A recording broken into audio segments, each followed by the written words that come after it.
Selamat pagi, selamat siang, selamat sore, selamat malam.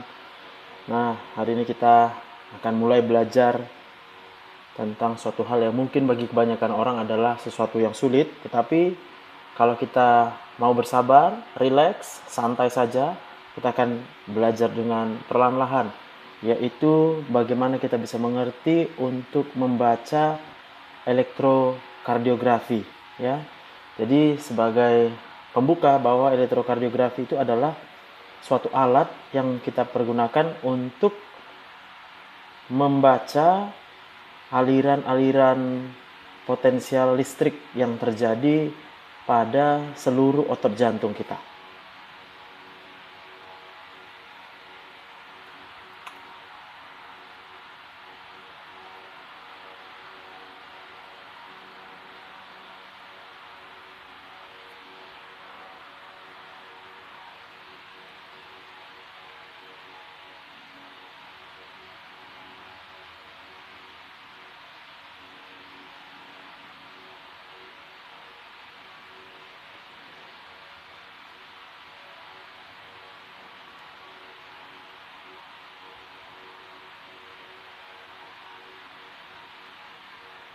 Nah, mari ambil tehnya, ambil makanan kecilnya, rileks saja. Kita akan segera memulai ya.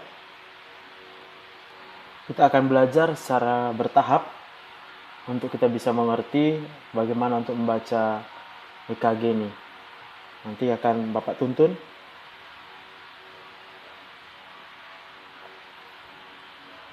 Yang pertama, kita harus mengerti bagaimana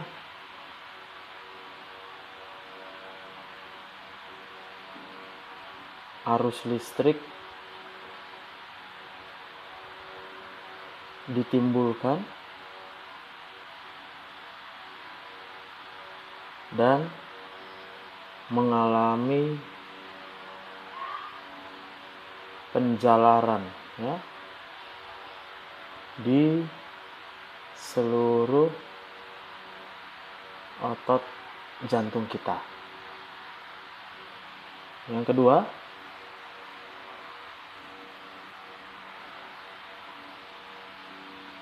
perjalanan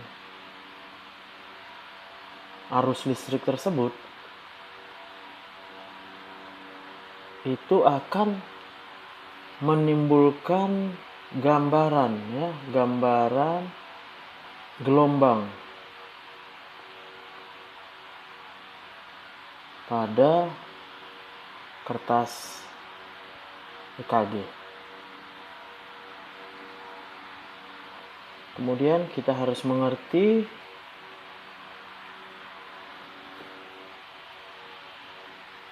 dan yang ketiga bahwa EKG itu merupakan seperti sensor ya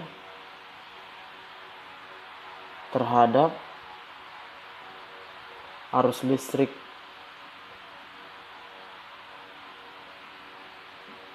di jantung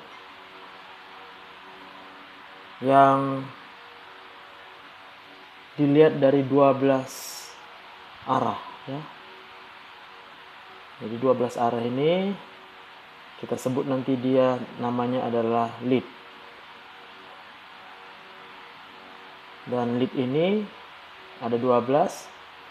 Ada lead V1 sampai V6, kemudian lead 1, 2, 3, kemudian AVL, AVR, AVF.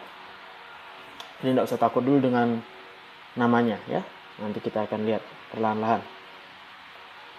Nah, jadi kita lihat ini adalah gambaran jantung kita ya.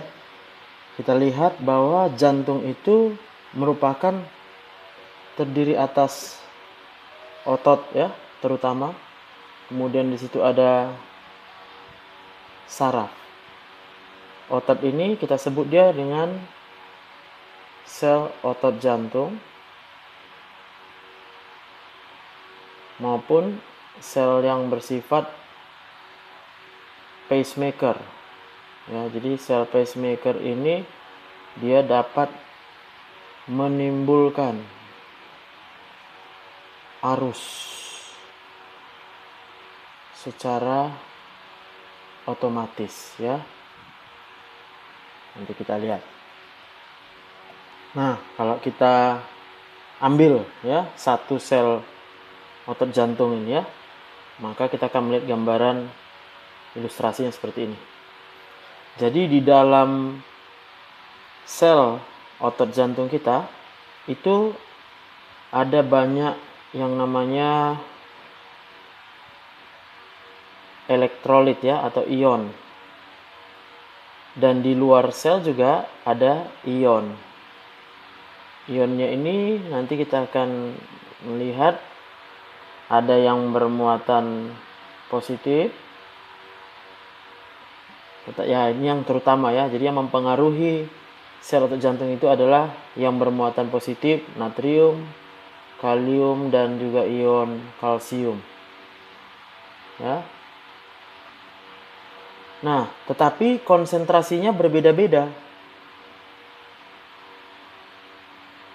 Perbedaan konsentrasi intraseluler dan ekstraseluler. Karena ada perbedaan konsentrasi ini, maka akan timbul yang namanya gradien. Akibat dari gradien konsentrasi ini berbeda, maka akan timbul yang namanya potensial membran. Ya. Nah, dalam keadaan istirahat,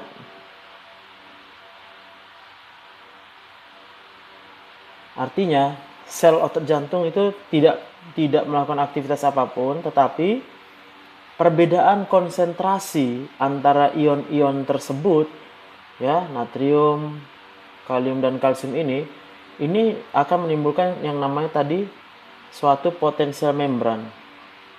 Dan kalau dia dalam keadaan istirahat, potensial membrannya namanya potensial membran istirahat, yaitu suatu keadaan di mana di dalam selnya itu, intrasel ini, akan lebih banyak muatan-muatan yang negatif. Kenapa? Karena konsentrasi natrium itu jelas lebih banyak di ekstraselular, sehingga terbentuk gradien ya, antara natrium yang di luar dengan natrium yang di dalam sel. Yang ini jumlahnya sedikit dalam keadaan istirahat ya. Dan nanti kita melihat bahwa ada yang namanya pompa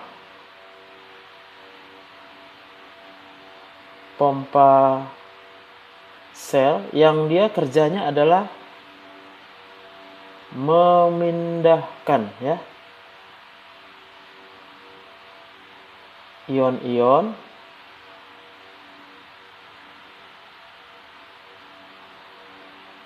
dari intraseluler ke ekstraseluler dan sebaliknya. Ya, dan namanya ini adalah channel.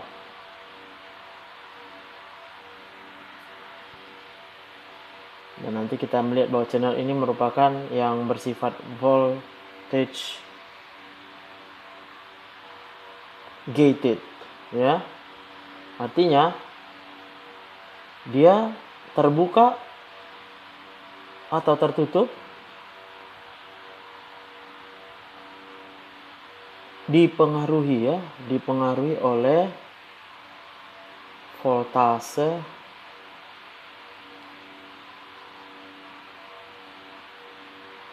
pada membran sel. Kalau sampai saat ini belum bisa mengerti, maka yang harus kamu lakukan adalah membaca fisiologi membran sel otot jantung. Nah, ini topiknya ya. Coba dibaca bukunya sebentar untuk mengingat kembali secara detail. Nah, apa yang terjadi pada sel otot jantung ketika bekerja? Maka jawabannya ada dua ya. Ada tiga. Jadi sel otot jantung itu keadaannya adalah bisa dalam keadaan istirahat, bisa dalam keadaan kontraksi tentunya, dan bisa dalam keadaan istirahat atau relaksasi tadi ya. Jadi istirahat dan kontraksi. Ada dua. Istirahat kita sebut dia dengan relaksasi. Nah, dalam keadaan relaksasi tentu harus ada voltase. Namanya voltase istirahat. Kita sebut dia dengan resting membrane voltage. Resting membrane voltage ya. Sedangkan dalam keadaan kontraksi, maka sel otot jantung itu harus mengalami yang namanya depolarisasi, yaitu perubahan dari istirahat menjadi intraselularnya menjadi positif. Ya, kita tahu tadi resting membrane voltage ini intraselularnya itu bermuatan negatif.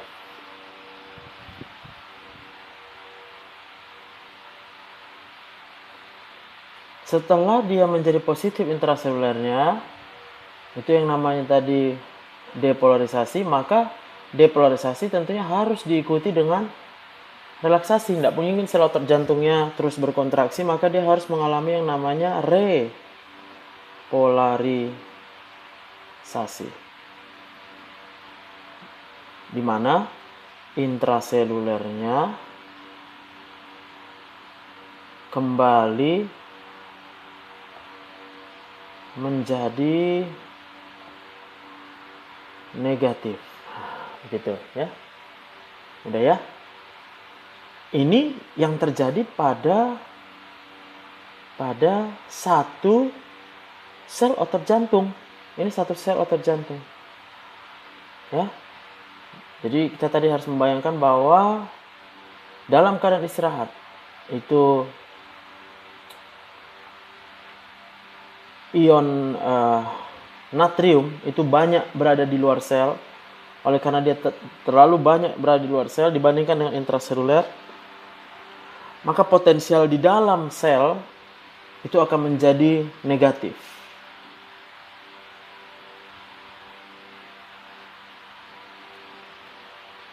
Nah, kalau tadi kita melihat proses yang terjadi pada satu sel, maka sekarang kita melihat beberapa sel otot jantung, ya. Nah, kita lihat pada gambar A ini, ya, gambar A. Satu sel ini mengalami yang namanya tadi tentunya depolarisasi. Maka akan ada banyak ion yang positif masuk ke dalam sel. Maka dia disebut dengan mengalami depolarisasi. Lalu ion yang masuk tadi ke dalam sel itu akan berpindah ke sebelahnya. Nah, karena dia sudah berpindah ke sebelahnya, maka sel yang di sebelahnya juga akan mengalami depolarisasi. Ya. Sampai seluruh sel otot jantung yang dalam tanda kutip ya saling berhubungan. Kenapa dia bisa saling berhubungan? Karena ada pintu pemisah antar sel otot jantung.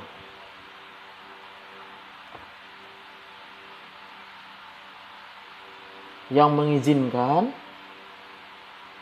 ion tersebut dapat berpindah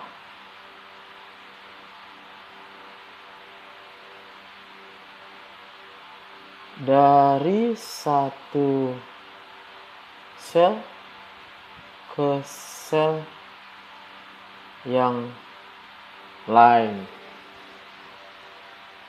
Lalu setelah semua mengalami depolarisasi, maka tentunya dia harus kembali beristirahat. Ini yang kita sebut dengan repolarisasi, ya. Jadi ionnya dari dalam atau dari intrasel dipompa ya keluar menuju ekstraseluler. Apa yang bisa kita lihat? Bahwa terjadi yang namanya aliran ya. Ini kan tadi kalau dia depolarisasi maka alirannya ke sana, kan begitu ya. Dan kalau dia terus menjalar sampai akhirnya dia berhenti. Nah, setelah berhenti dia akan kemudian mengalami repolarisasi. Maka yang kita lihat dia akan kembali lagi. Arahnya begini. Jadi, karena antar sel otot jantung itu saling berhubungan dan berhubungannya itu secara teratur, maka akan terjadi arah arus listrik. Ya, ini ya, catatannya adalah arah arus listrik yang menjalar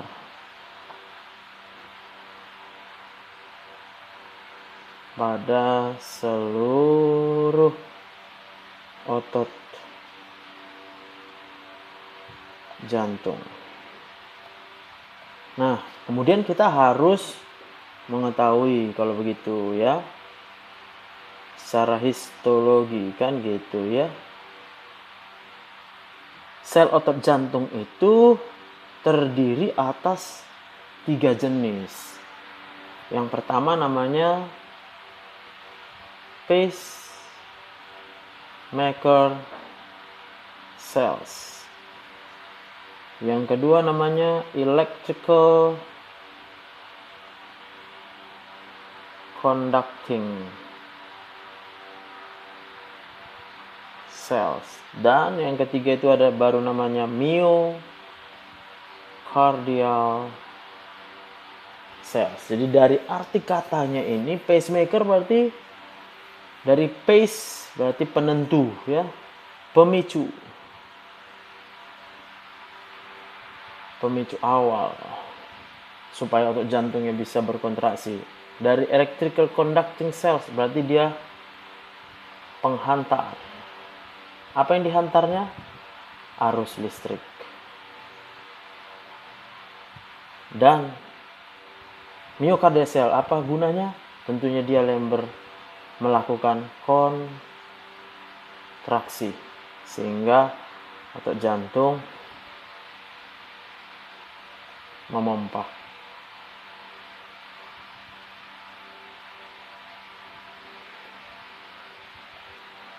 Baik, kita pelajari yang pertama yang kita sebut dengan pacemaker cells. Kenapa disebut pacemaker? Karena selnya ini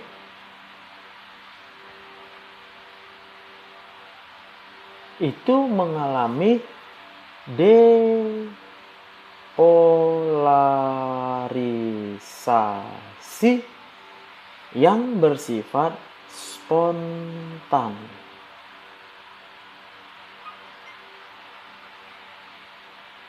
Depolarisasi spontan. Jadi tidak ada yang suruh, tidak ada yang memerintahkan dari otak kita. Dia sendiri akan secara spontan melakukan depolarisasi. Itu sebabnya waktu kita tidur, waktu kita tidak sadar sekalipun, otot jantung harus tetap memompa. Itu karena ada yang namanya pacemaker cells. Jadi kalau semua hanya myocardial cells, hanya bisa kontraksi, tidak ada yang bisa menimbulkan depolarisasi, maka tentunya otot jantungnya akan berhenti untuk memompa. Nah, sekarang kita mari lihat satu sel yang bersifat pacemaker.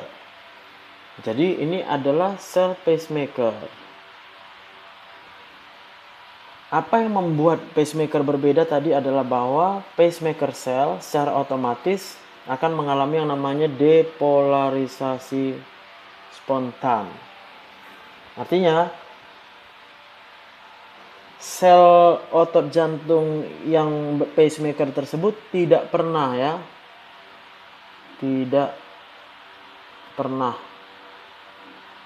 istirahat. Nah, gitu.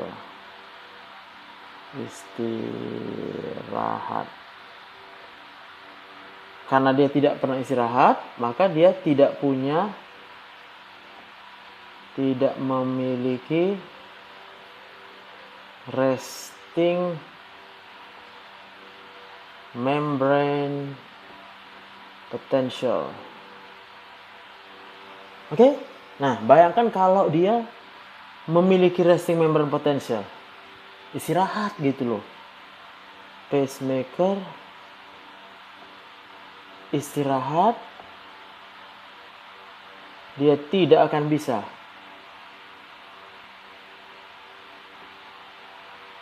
depolarisasi. Dengan kata lain, terjadi yang namanya henti jantung. Nah, jadi sel pacemaker kita itu begitu penting ya. Kalau dia lupa, dia ambil waktu untuk istirahat, maka dia tidak akan bisa kembali berdepolarisasi. Nah, jadi kalau kita baca ini skema, ini adalah skema perubahan potensial membran yang terjadi ya. Jadi paling rendah potensialnya hanya minus 60. Nanti kita lihat pada sel otot jantung yang lain ya minus 90. Tapi karena dia memang tidak boleh mencapai resting membran potensial, maka ion-ion ini akan terus-menerus berpindah tempat ya, dari ekstraseluler masuk ke intraseluler, dan itu adalah yang namanya ion natrium. Otomatis dia tetap masuk. Kenapa dia bisa masuk? Tentunya karena ada pompa yang bekerja. Jadi kalau pompanya bekerja, maka ion natrium tidak bisa masuk ke dalam sel sel pacemaker, maka dia tidak akan pernah bisa mengalami depolarisasi. Jadi kalau kita ikuti dalam keadaan yang A ini, itu berarti dia dalam keadaan bukan istirahat ya, tapi hanya berhenti dia memicu. Nah, dalam keadaan berhenti memicu, dia hanya mencapai voltase minus 60, lalu kemudian dia akan terus lagi bekerja, memasukkan ion natrium masuk ke dalam sel, sampai terjadi lagi depolarisasi. Setelah depolarisasi, terjadi lagi repolarisasi. Tapi ingat, repolarisasinya tidak pernah mencapai resting membrane potential, jadi tidak pernah istirahat. Ya. Pertanyaannya, di bagian mana jantung ada pacemaker cells? Nah, jadi pacemaker itu paling utamanya itu hanya boleh di satu tempat ya. Dalam keadaan normal, satu sumber atau satu lokasi saja. Dan nama lokasinya itu adalah sinoatrial node. Nah, lihat gambar tadi. Sinoatrial node itu di sini.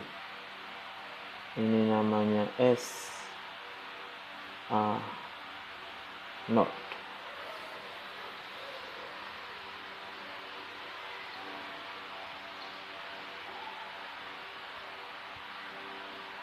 Berapa kali pacemaker cells mengalami siklus depolarisasi dan repolarisasi dalam 1 menit? Maka dalam keadaan normal istirahat, itu kecepatannya adalah 60 sampai 100 kali per menit. Dan dalam keadaan normal ini, SA node tadi itu menerima impuls ya dari sistem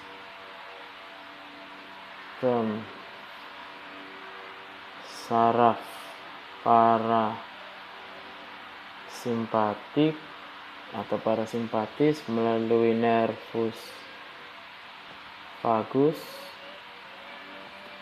Lalu kemudian dia juga mengalami stimulasi oleh adanya pengaruh hormon katekolamin ya, contohnya epinefrin dan norepinefrin ya, dimana kedua sistem ini bekerjanya berlawanan. Kalau ini dia menurunkan heart rate, sedangkan ini dia akan menaikkan heart rate. Ya, jadi bahkan saat seseorang itu akan menerima ya donor cangkok jantung, setelah jantung itu diangkat dari donornya, dia masih akan tetap mengalami repolarisasi, jadi masih berkontraksi, dia akan berkontraksi.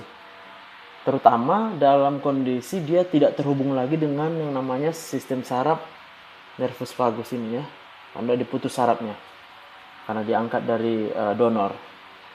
Maka dia bekerja dengan adanya hormon katekolamin yang masih beredar di dalam pembuluh aliran darahnya.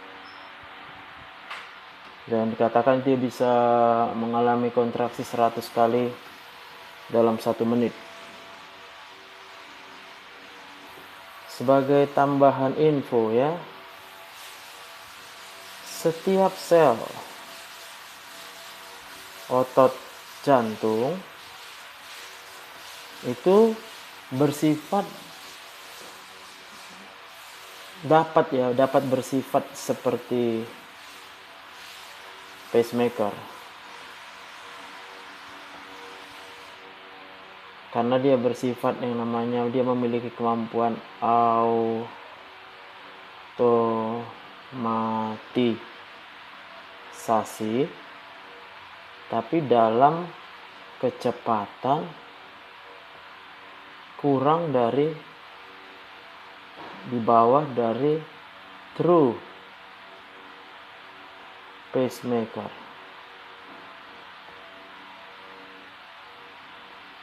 Ya. Jadi gini, saat SA node ini berhenti bekerja, maka dapat diambil alih oleh sel otot jantung yang lain. Namanya itu nanti bisa disebut escape beat atau denyut melarikan diri. Artinya karena SA node-nya tidak bekerja, maka nggak mungkin dibiarkan otot jantung berhenti, maka sel otot jantung lain akan bekerja, namanya escape beat. Atau dalam kondisi patologis, yang seharusnya SA node yang menjadi pacemaker ternyata diambil alih oleh sel otot jantung yang lain yang mungkin karena penyakit, dan dia menimbulkan yang namanya ectopic beat. Nah, jadi di luar kondisi normal. Ya, namanya juga bisa disebut rhythms, ya. Rhythms escape, rhythms ectopic. Lalu kita melihat sel otot jantung yang kedua yang kita sebut dengan conduction system, ya, conduction cells. Nah, kita lihat di atrium. Nah, jadi kalau lihat gambar ini, ya kan, di atriumnya ada sel-sel yang menjadi penjalaran, sumber penjalarannya supaya bisa cepat dia menjalar, yang namanya Bachmann's bundle, ya. Kemudian turun pada tempat pemisah antara atrium dan ventricle ada namanya atrial ventricular node, ya, AV node. Ini namanya AV node. Lalu turun, setelah itu ada ventricle conducting system, ya, namanya bundle branch, ya, bundle of His, sampai nanti ke seluruh ventricle itu dia dipersarafi, bukan dipersarafi, ya, tetapi memiliki sel-sel yang bersifat conduction cells, namanya serat-serat Purkinje fiber, ya. Nah, kita akan melihat sewaktu sinus node memulai sebagai pacemaker, maka dia akan menimbulkan potensial aksi, ya, dengan mengalami depolarisasi, dan kemudian dia akan menjalar dari atrium kanan juga ke atrium kiri, menjalar. Lalu bertemu semuanya di AV node.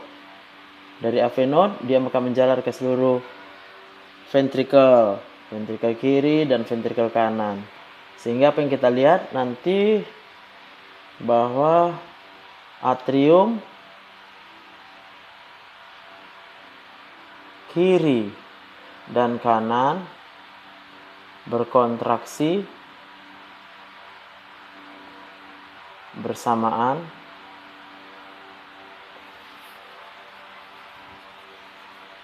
mungkin kalau bersamaan kurang tepat, ya. Dia sebenarnya tidak bersamaan, tetapi terkoordinasi.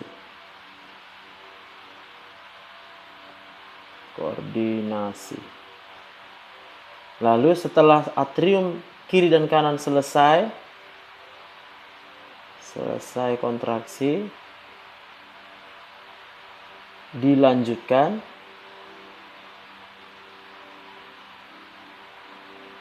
ventricle berkontraksi. Jadi sel-sel otot jantungnya akan terkoordinasi untuk berkontraksi, tapi satu kali pompa itu maksudnya ya. Jadi atrium memompa, darah masuk ke dalam ventrikel, lalu ventrikelnya juga memompa. Jadi tidak boleh bersamaan. Kenapa dia tidak bersamaan? Karena adanya AV node tadi ya. AV node. Tujuan AV node ini adalah untuk mendelay agar atrium lebih dulu memompa, lalu diikuti ventrikel. Kalau mereka bersama-sama untuk melakukan kontraksi, maka bisa kita bayangkan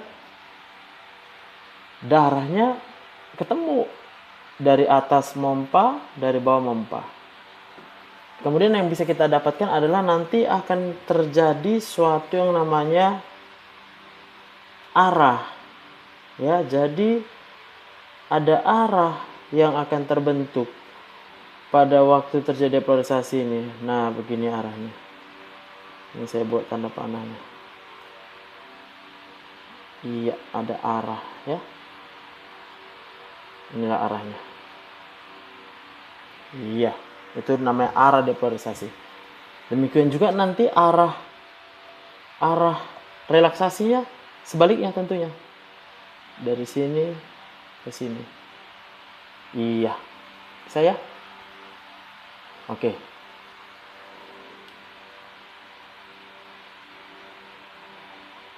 Lalu sel yang ketiga kita akan lihat myocardial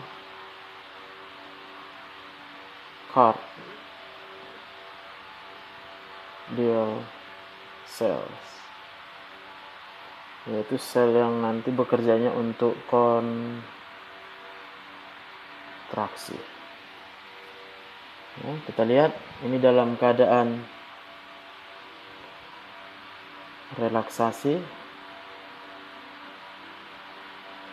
ini dalam keadaan kontraksi. Jadi sel otot jantungnya dari panjang kemudian berubah menjadi pendek. Jadi waktu dia pendek dia akan menarik ya, sama-sama menarik semua sehingga jantungnya akan melakukan gerakan memompa. Dan kita lihat di situ ada banyak ion-ion ya, terutama yang bekerja memang ada ion kalsium. Kalau tadi pada sel pacemaker dan sel conducting cells itu yang banyak bekerja adalah natrium dan kalium. Nah, dan kalau dia pada sel otot jantung maka dia akan terutama bekerja oleh karena konsentrasi kalsium.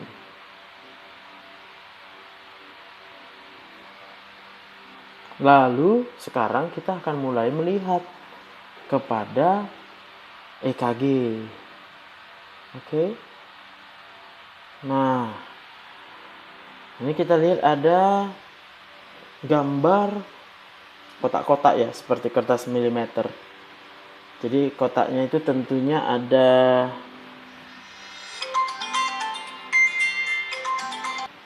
jadi kotak-kotak yang ke arah horizontal itu menyatakan waktu atau durasi, sedangkan kotak yang vertikal ini untuk menyatakan voltase. Jadi berapa lama berlangsung potensial aksi dan berapa besar berlangsung voltase yang timbul pada waktu potensial aksi. Ya, jadi satu kotak kecil itu ada hitungannya berapa milidetik, dan satu kotak kecil yang secara vertikal juga ada hitungannya berapa milivolt ya. Ini dia satuannya ya, milivolt dan juga detik second.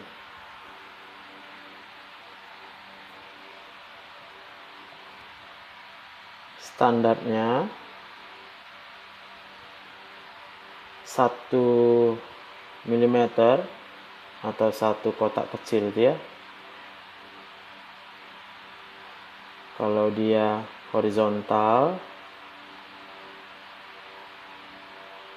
itu sama dengan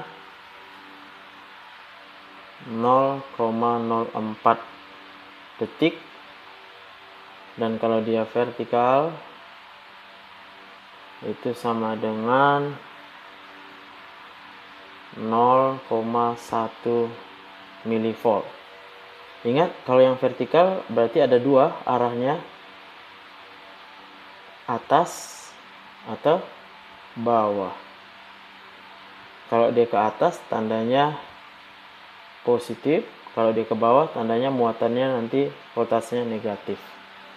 Dan atas atau bawah ini akan menyatakan arah penjalaran arus listrik pada jantung. Nah, jadi sekali lagi ini harus diingat ya. Harus diingat.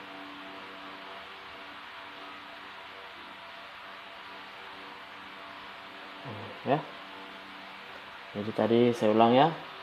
Untuk dia satu kotak kecil, karena ini adalah 10 kotak besar, maka ini menjadi 1 milivolt. Tapi kalau dia satu kotak kecil tadi adalah yang ukuran 1 mm, itu adalah 0,1 milivolt.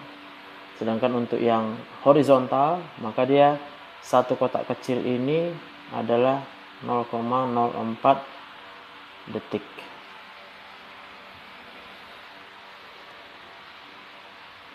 Baik, sampai di sini ini harus benar-benar kalian semua mengerti dulu. Nanti setelah ini Bapak akan upload kembali videonya untuk kita melanjutkan apa lagi yang harus kita ketahui untuk kita bisa membaca EKG. Jadi mohon ini dimengerti. Apabila ada pertanyaan mohon disampaikan, boleh dari komen, boleh juga dari WhatsApp, boleh apa saja media kita akan bisa pakai untuk kita bisa berdiskusi. Nah, nanti akan Bapak lanjutkan dengan topik yang berikutnya yang masih juga mengenai pembacaan pada EKG ya. Jadi tolong dilihat-lihat dan dibaca-baca dengan baik. Terima kasih untuk perhatiannya.